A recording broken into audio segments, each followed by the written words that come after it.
Je sors à l'instant de la prison de Lannemezan avec Sylvie Ferrer, députée de Tarbes, France Insoumise également, où on a été donc rendre visite à Georges Ibrahim Abdallah qui est en prison depuis, écoutez bien, 41 ans. C'est le plus ancien prisonnier politique en Europe et un des plus anciens du monde. Georges Ibrahim Abdallah, il devrait être libéré depuis 1999 puisqu'il avait été condamné pour une complicité dans un acte criminel qu'il a d'ailleurs toujours récusé. Et cette complicité, théoriquement, évidemment, aurait dû l'amener à être libéré depuis longtemps. Au lieu de ça, ça fait 41 ans que l'État français continue à le maintenir en prison. C'est juste absolument inentendable. Pour mémoire, le plus ancien prisonnier politique, le plus célèbre au monde, qui était Nelson Mandela, a été prisonnier pendant 28 ans dans le pays de l'apartheid. Ici, Georges Ibrahim Abdallah, ça fait 41 ans. Donc le 20 février, un juge a décidé de sa libération anticipée, enfin, sauf que le parquet national antiterroriste a fait appel, et le 20 février, cet appel est rendu. Nous demandons que ce scandale d'État cesse, que Georges Ibrahim Abdallah soit libéré. C'est une honte pour l'État français, c'est une honte pour la France, ce qui se passe ici. La visite que nous lui avons rendue, nous avons trouvé avant tout quelqu'un qui s'inquiétait surtout pour la situation en France et dans le monde.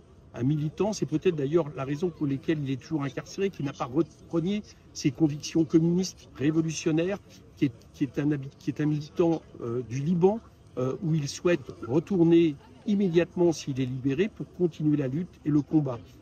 J'allais dire que cette conviction et cette persistance dans la lutte explique peut-être pourquoi l'État français ne le libère pas, mais par contre, il n'est en rien à danger pour notre pays. Il faut bien comprendre cette situation. Donc c'est incompréhensible que le parquet national antiterroriste le laisse en prison.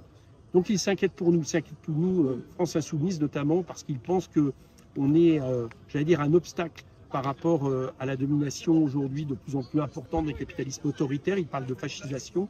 Et donc, il a passé une bonne partie de son temps à s'inquiéter pour notre situation, y compris pour notre sécurité, ce qui est quand même assez paradoxal parce que c'est lui qui est en prison.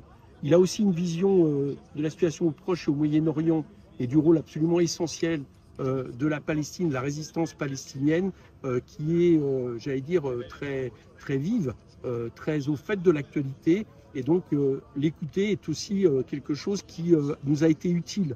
Voilà. Et enfin, il a dit ô combien les mobilisations en France étaient utiles à la fois pour demander sa libération, mais ce n'est pas tellement là-dessus qu'il s'appesantit. On a beaucoup de mal à faire parler de lui, mais surtout, justement, la situation au Proche-Orient et la situation palestinienne.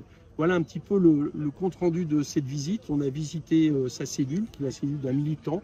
Je dois dire aussi qu'on a eu l'occasion de rendre visite ici à plusieurs prisonniers kanaks qui sont de manière scandaleuse à 17 000 km de leur île, détenus ici après les événements qui ont eu lieu en Kanaki il y a quelques mois de ça, et de manière totalement incroyable, puisqu'ils sont littéralement envoyés extrêmement loin de la Nouvelle-Calédonie. Et eux aussi, on demande le fait qu'à minimum, leur détention se passe en Nouvelle-Calédonie et non pas dans cette prison de Lannemezan. Voilà ce que je voulais vous dire ce matin. Libérons Georges Ibrahim Abdallah. Le 20 février, il doit être libre. Il en va, j'allais dire, peut-être une certaine vision de l'état de droit et de la justice dans ce pays. Toute autre décision ne ferait qu'accentuer le scandale qui est celui de sa détention depuis maintenant 41 ans. Il a passé plus d'années en prison jusqu'à maintenant que libre. Et ça se passe en France, le pays du droit de l'homme.